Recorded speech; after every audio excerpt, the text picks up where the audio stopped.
Hello दोस्तों, स्वागत है आपका आपके अपने YouTube चैनल दिसार जीकेजीएस क्लासेस में। दोस्तों, आप सब लोग कैसे हैं? उम्मीद करते हैं आप सब लोग अच्छे होंगे, स्वस्थ होंगे, मस्त होंगे और अपनी तैयारी बेहतरीन तरीके से आप सभी कर रहे होंगे।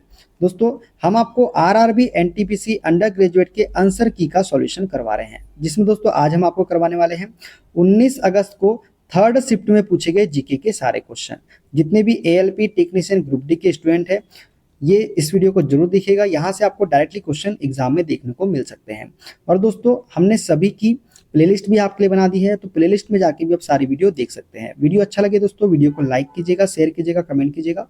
चैनल पे नए हैं, चैनल को सब्सक्राइब करके बेल आइकन को प्रेस कर लीजिए। हमसे जुड़ने के लिए, क्लास की अपडेट के लिए आप हमारा टेलीग्राम चैनल ज्वाइन कर सकते हैं। टेलीग्राम चैनल का लिंक मैंने डिस्क्रिप्शन बॉक्स में आपको दे दिया है। चलिए दोस्तों, देर न करते हुए स्टार्ट करते हैं आज का अपना सेशन। भारतीय राष्ट्रवाद पर अंग्रेजी शिक्षा और पश्चिमी विचारधारा का क्या प्रभाव पड़ा? दोस्तों, भारतीय राष्ट्रवाद पर अंग्रेजी शिक्षा और पश्चिमी विचारधारा का राष्ट्रीय जागृति प्रज्वलित हुई, ये प्रभाव पड़ा था। तो ऑप्शन ए इसका करेक्ट आंसर हो जाएगा। देखते हैं अगला क्वेश्चन।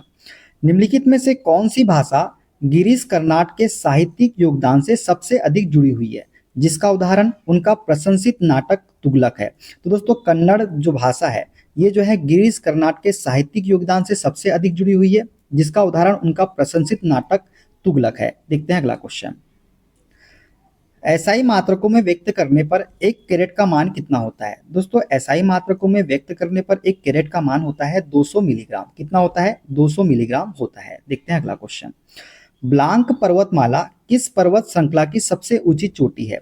दोस्तों, ब्लांक पर्वतमाला जो है, ये आल्प्स पर्वतमाला श्रृंखला की सबसे ऊंची चोटी है। किसकी? आल्प्स पर्वत श्रृंखला की। कौन सी? ब्लांक पर्वतमाला। देखते हैं अगला। वित्तीय समायोजन ग्रामीण क्षेत्रों में आय असमानता को कम करने में सहायता करता है।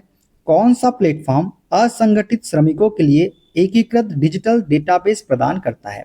तो ई श्रम पोर्टल जो है दोस्तों, ये असंगठित श्रमिकों के लिए एकीकृत डिजिटल डेटाबेस प्रदान करता है। तो डी इसका करेक्ट आंसर हो जाएगा। देखते हैं अगला क्वेश्चन।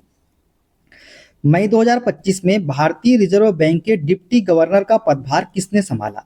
दोस्तों, मई 2025 में भारतीय रिजर्व बैंक के डिप्टी गवर्नर का पदभार जो है, ये डॉक्टर पूनम गुप्ता ने संभाला है। किसने संभाला है? डॉक्टर पूनम गुप्ता ने। देखते हैं अगला क्वेश्चन। भारतीय संविधान का कौन सा अनुच्छेद राष्ट्रपति के महाभियोग की प्रक्रिया से संबंधित है? दोस्तों, अनुच्छेद 61 जो है, ये राष्ट्रपति के महाभियोग की प्रक्रिया से संबंधित अनुच्छेद है। देखते हैं अगला क्वेश्चन। वर्ष 2025 में केंद्र सरकार ने डॉक्टर समीर वी कामत को 1 वर्ष का सेवा विस्तार दिया, जिससे उनका कार्यकाल मई 2026 तक किस संगठन के प्रमुख के रूप में बढ़ गया है? दोस्तों, डॉक्टर समीर वी कामत को 1 वर्ष का सेवा विस्तार दिया गया है, जो रक्षा अनुसंधान एवं विकास संगठन से संबंधित है। किससे?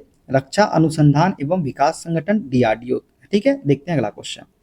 2025 में भारत का पहला एआई केंद्रित विशेष आर्थिक क्षेत्र किस शहर में स्थापित किया जा रहा है? दोस्तों, 2025 में भारत का पहला एआई केंद्रित विशेष आर्थिक क्षेत्र जो है, ये कहाँ स्थापित किया जा रहा है? तो दोस्तों, ये स्थापित किया जा रहा है कहाँ पे? नवा रायपुर में। कहाँ पे? नवा रायपुर इसका करेक्ट आंसर हो जाएगा। देखते हैं अगला क्वेश्चन। डैश राज्य में स्थित पाईकारा को भारत पहले जल विद्युत केंद्रों में से एक माना जाता है। तो दोस्तों, तमिलनाडु राज्य में स्थित पाईकारा को जो है, भारत के पहले जल विद्युत केंद्रों में से एक माना जाता है। कहाँ स्थित है ये? तमिलनाडु में। देखते हैं अगला क्वेश्चन। मुक्त परसुका के ऊपर कूट परसुका के कितने युग्म स्थित होते हैं, जो परसुक उपास्थि द्वारा एक दूसरे से जुड़े होते हैं? दोस्तों, मुक्त परसुका फ्लोटिंग रिप्स के ऊपर कूट परसुका फाल्स रिप्स के कितने युग्म स्थित होते हैं, जो परसुक उपास्थि द्वारा एक दूसरे से जुड़े होते हैं? तो 3 युग्म। कितने युग्म? 3 युग्म जुड़े स्थित होते हैं। देखते हैं अगला क्वेश्चन। भविष्य की सरकारों को आकार देने पर केंद्रित विश्व सरकार शिखर सम्मेलन 2025 किस शहर में आयोजित किया गया था? दोस्तों, भविष्य की सरकारों को आकार देने पर केंद्रित विश्व सरकार शिखर सम्मेलन 2025 जो है, ये दुबई संयुक्त अरब अमीरात में आयोजित किया गया था। कहाँ पे? दुबई संयुक्त अरब अमीरात में। देखते हैं अगला क्वेश्चन। मुंबई भारत में 1887 में बनकर तैयार हुई छत्रपति शिवाजी महाराज टर्मिनस इमारत किस वास्तुकला शैली की विशेषता है? दोस्तों, ये है विक्टोरियन गोथिक। किसकी? विक्टोरियन गोथिक वास्तुकला शैली की विशेषता है छत्रपति शिवाजी महाराज टर्मिनस। ठीक है, देखते हैं अगला क्वेश्चन। किसी राज्य में विधानसभा के सत्रों की अध्यक्षता कौन करता है? दोस्तों किसी राज्य में विधानसभा के सत्रों की अध्यक्षता जो है ये सदस्यों द्वारा निर्वाचित अध्यक्ष करते हैं। कौन करते हैं? सदस्यों द्वारा निर्वाचित अध्यक्ष। तो ऑप्शन डी इसका करेक्ट आंसर हो जाएगा। सामान्यतः डैश में खनन और भू अवतरण के कारण भू संकलन देखा जाता है। तो दोस्तों झारखंड और छत्तीसगढ़ में जो है खनन और भू अवतरण के कारण क्या देखा जाता है? भू संकलन देखा जाता है। देखते हैं अगला क्वेश्चन।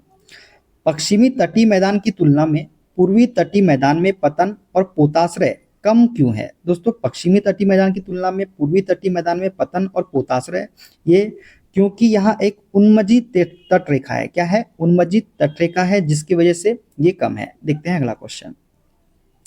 वर इंडिया अप्रैल 2025 के अनुसार भारत का ड्राफ्ट 6G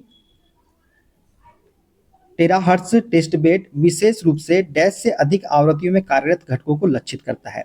दोस्तों वर इंडिया अप्रैल 2025 के अनुसार भारत का draft 6G terahertz test bed विशेष रूप से 100 गीगाहर्ट्ज से अधिक आवृत्तियों में कार्यरत घटकों को लक्षित करता है।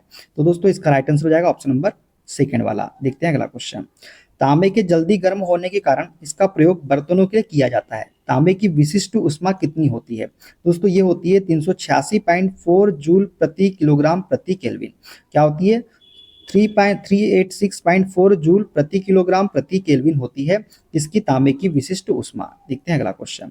निम्नलिखित में से कौन सा सामाजिक आर्थिक निर्देशक सिद्धांत है? तो समान काम के लिए समान वेतन जो है दोस्तों ये सामाजिक आर्थिक निर्देशक सिद्धांत है। देखते हैं अगला क्वेश्चन।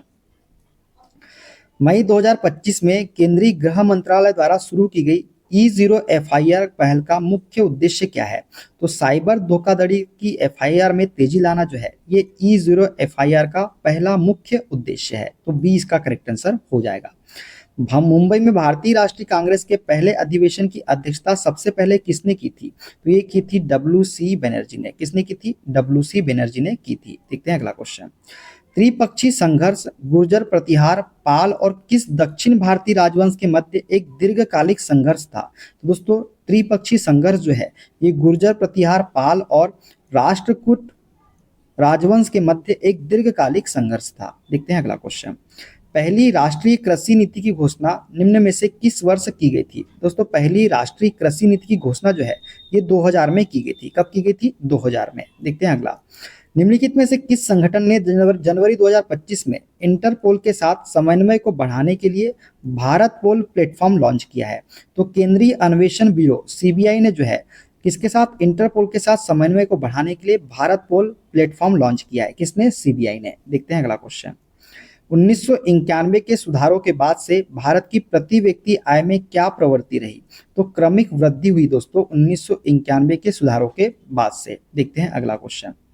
मार्च 2025 में गुजरात सरकार ने आर्थिक विकास और महिला सशक्तिकरण कार्यक्रमों के माध्यम से 50,000 अंत्योदय परिवार के उत्थान के लिए कौन सी योजना शुरू की? तो दोस्तों गुजरात सरकार ने आर्थिक विकास और महिला सशक्तिकरण कार्यक्रमों के माध्यम से 50,000 अंत्योदय परिवारों के उत्थान के लिए जी सफल योजना शुरू की। कौन सी? जी सफल योजना। देखते हैं अगला क्वेश्चन। डैश 1498 में भारत पहुंचने वाले पहले पुर्तगाली खोजकर्ता थे जो मालाबार तट पर कालीकट पहुंचे थे? तो वास्को डी गामा जो है इसका करेक्ट आंसर हो जाएगा। देखते हैं अगला। कौन सा राज्य मई 2025 तक पूर्ण कार्यात्मक साक्षरता प्राप्त करने के लिए चर्चा में है? तो मिजोरम राज्य जो है दोस्तों ये मई 2025 तक पूर्ण कार्यात्मक साक्षरता प्राप्त करने के लिए चर्चा में है। देखते हैं अगला। गुप्त काल के दौरान गुप्त सेना के सेनापति को क्या कहा जाता था? दोस्तों गुप्त काल के दौरान गुप्त सेना के सेनापति को महासेनापति कहा जाता था। क्या कहा जाता था? महासेनापति। देखते हैं अगला।